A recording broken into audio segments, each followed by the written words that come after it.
Oke, terima kasih Pak Sugri atas materi yang telah disampaikan pada hari ini.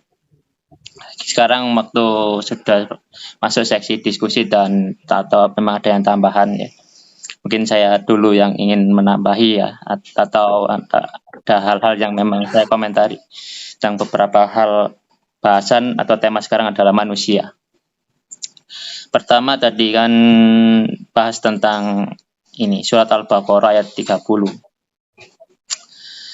Wa id qala rabbuka lil malaikati inni ja'ilun fil ardi khalifah.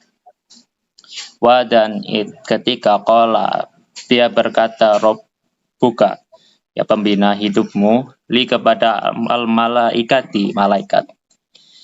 Ini sungguh aku ja'ilun yang menciptakan fi di dalam ardi bumi khalifah itu satu pemimpin. Di sini itu ja'ilun katanya itu kan bentuknya itu fa'il. Di sini menerangkan kata benda rasanya Allah yang menciptakan. Nah, ini kalau kita lihat di sini itu bukan nggak bentuknya nggak fi'il mudhari dalam artian nggak akan diciptakan, sudah ada atau belum. Jadi di sini dikatakan akan itu dilanjutkan ayatnya ketika malaikatnya itu berkata qalu ataj'alu. Itu bentuknya fi'il mudhari, maka dari itu dianggap bahwasanya akan terjadi atau akan diciptakannya sebuah khalifah. Malaikat kan bilang qalu, dia berkata malaikat itu ataj'alu, apakah taj'alu Anda yang jenengan mau menciptakan ya Allah fi di dalam itu bumi man yaitu orang yang mau diciptakan itu yufsidu fiha merusak di dalam bumi wa dan yasfiku dima ya, melakukan pertumpahan darah. Itu malaikat sudah melakukan argumentasi itu karena ini kok mau diciptakan ini seorang makhluk padahal ini ada potensi merusak, potensi melakukan pertumpahan darah yang dianggap ya negatifnya aja. Tadi malaikat sudah tahu berarti pernah ada ciptaan Allah yang memang merusak dan melakukan pertumpahan darah pada saat itu. Kemudian dilanjutkan lagi wa nahnu dan kami nusabbihu bihamdi senantiasa patuh ya. Ya hamdi selalu bertasbih kepada Anda ya Allah wa nusab wa nuqaddisul dan menyucikan Anda jenengan ya Allah. Malaikat gitu, sudah ada kami kok mau ciptakan yang lain malah merusak, itu ngapain itu? Sama Allah enak aja, sama Allah qala ini alamu malah ta'lamu ya sakarepku aku sing duwe lah itu. Kok ya terserah aku mau ciptakan apa saja terserah. Kamu tahu apa gitu. Istilahnya kan gitu. Qala dia berkata ini sungguh aku alamu yang tahu malah ta'lamun. Yang tidak engkau ketahui gitu. Di sini saya menganggap bahwasanya manusia itu spesialnya itu di sini. Mungkin makhluk semua nganggap bahwasanya pada saat penciptaan khalifah pada saat dulu nganggap bahwasanya potensi hal-hal buruk akan terjadi pada manusia. Tapi Allah dengan kuasanya, dengan haknya menciptakan manusia adalah sebuah kebanggaan tersendiri. Sehingga di bumi ini memang pada awalnya pandangan awal adalah negatif. Tapi ternyata terbukti tidak hanya negatif saja. Banyak hal-hal yang memang positif di diri manusia ini yang perlu kita jadikan sebuah kebanggaan. Kita itu jadi manusia itu kebanggaannya itu. Sehingga malaikat tidak bisa semenang-menang kok bilang bahwasanya manusia ya pasti akan melakukan kerusakan dan lain sebagainya. Sehingga pasti akan terbukti seperti itu. Nyatanya ya enggak. Banyak orang-orang yang memang malah hal-hal itu tidak disangka oleh malaikat. Padahal malaikat pun juga diuji. Dulu itu anak cerita gini. Manusia itu spesialnya. Kenapa kok jadi spesial dan jadi banggaan?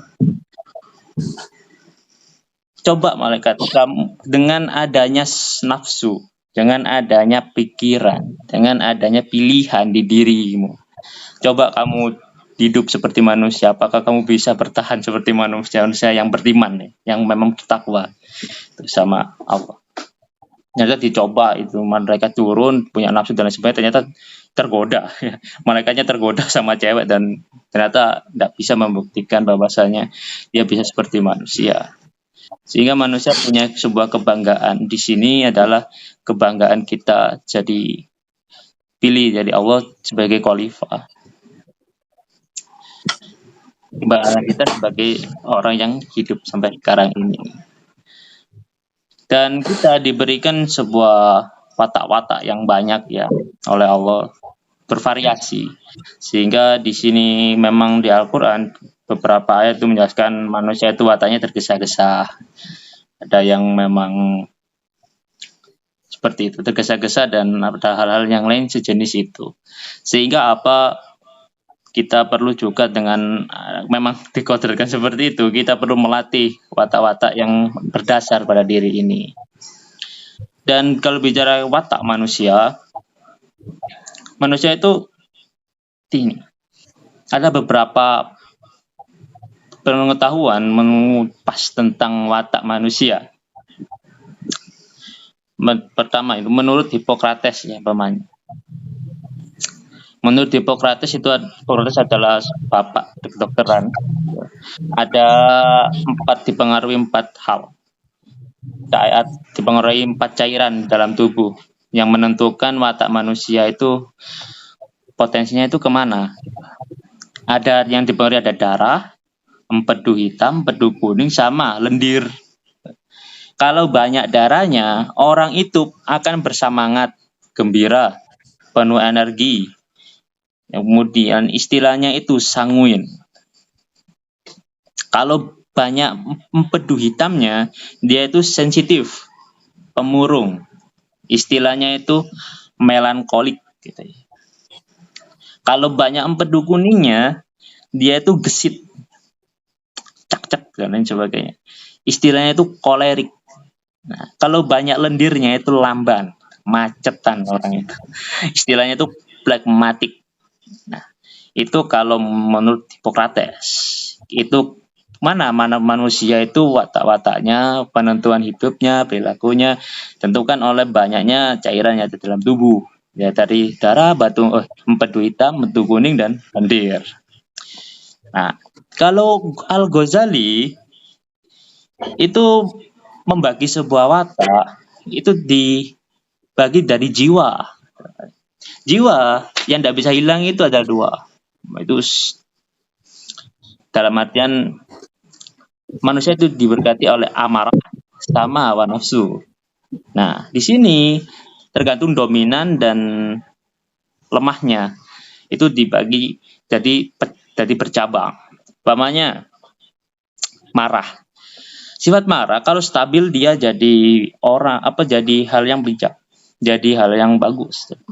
Tapi kalau kelebihan jadi orang yang bengis, orang yang tega, orang yang apa istilahnya ya, orang yang merusak dan lain sebagainya itu.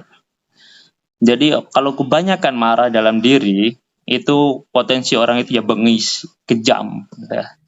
Tapi kalau marah itu kurang dalam diri itu jadi orang penakut. Jadi orang itu takut untuk melakukan perubahan dan takut melakukan suatu hal. Marahnya itu kurang. Nah. Sedangkan kalau hawa nafsu, kalau stabil jadi orang yang bisa takwa. Ya. Tapi kalau dia kelebihan hawa nafsu jadi dolim. Jadi orang yang maksiat dan lain sebagainya. Tapi kalau kurang hawa nafsunya jadi orang yang cupu. Dia tidak mau berkembang. Dia stagnan itu kehidupannya. Jadi itu kurang hawa nafsunya.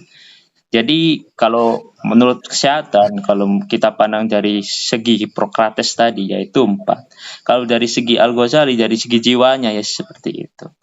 Kalau dari ayat-ayat Allah jadi ada beberapa watak-watak yang memang sudah dijelaskan oleh Pak Sukri sebagiannya. Sehingga apa? Dari watak-watak itu kita bisa analisis, kemudian kita bisa ketahui, oh kita, diri kita sendiri itu masuk pada yang mana gitu. Sehingga potensi kita keruk di situ. Nah, sedangkan dari globalisasi semua hal itu, di sebuah psikologis itu mengatakan ada orang itu dibagi dua, task oriented dan people oriented. Ada dua. Task oriented itu adalah orang yang suka atau mementingkan sebuah tugas dan pekerjaan. Task oriented. Kalau people oriented itu adalah orang yang mementingkan sebuah kepentingan manusia. Sisi dari kemanusiaan itu. Nah, di sini saya beri contoh. Ada sebuah keluarga. Kemudian ada suami, ada istri. Suami itu dia lebih dominan ke task oriented. Dia mempunyai pemikiran bahwasanya kerja, tugas itu penting. Kayak pemain pulang, wah sudah bersih harusnya rumah itu dan lain sebagainya. Kemudian kita tinggal istirahat dan sebagainya. Tapi sang istri itu people oriented. Dia lebih ke sisi ingin dikasih disayangi, kemudian dipeluk, kemudian diperhatikan dan sebagainya. Sisi kemanusiaannya. Nah, di situ segi-segi kemanusiaan dan keunikan manusia terletak dari berbagai watak-watak itu, sehingga apa? Adanya sebuah perbedaan, adanya sebuah konflik dan lain sebagainya. Karena ketidakklopan beberapa hal itu saja. Kalau kita bisa memahami beberapa watak atau istilah jalannya watak itu, oh ini dia task oriented ya potensinya, atau ternyata dia itu people oriented, atau dia itu kebanyakan darah, oh dia itu ternyata jiwanya asal nafsunya terlalu tinggi, oh dia itu jiwanya nafsunya terlalu rendah. Kita bisa memahami dan kita bisa melakukan sebuah penyikapan pada orang itu harus seperti apa. Sehingga konflik-konflik dan sebagainya itu bisa fair-fair saja. Dan jadi kita bisa istilahnya ya. Dalam bergaul itu oke dan lain sebagainya. Toleransi pun oke dan sebagainya. Nah, di situ keunikan manusia itu ada di situ.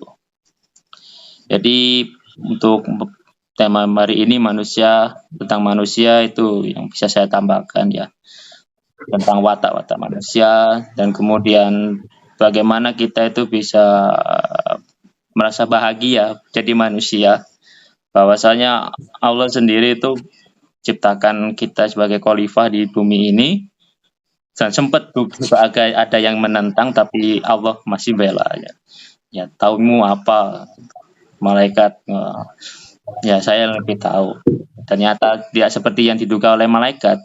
Ya memang benar ada pertumpahan data yang rusak, tapi nggak semua seperti itu. Ada yang masih bertakwa, ada yang masih iman, ada yang masih ingin patuh sama Allah sampai akhir kehidupan ini.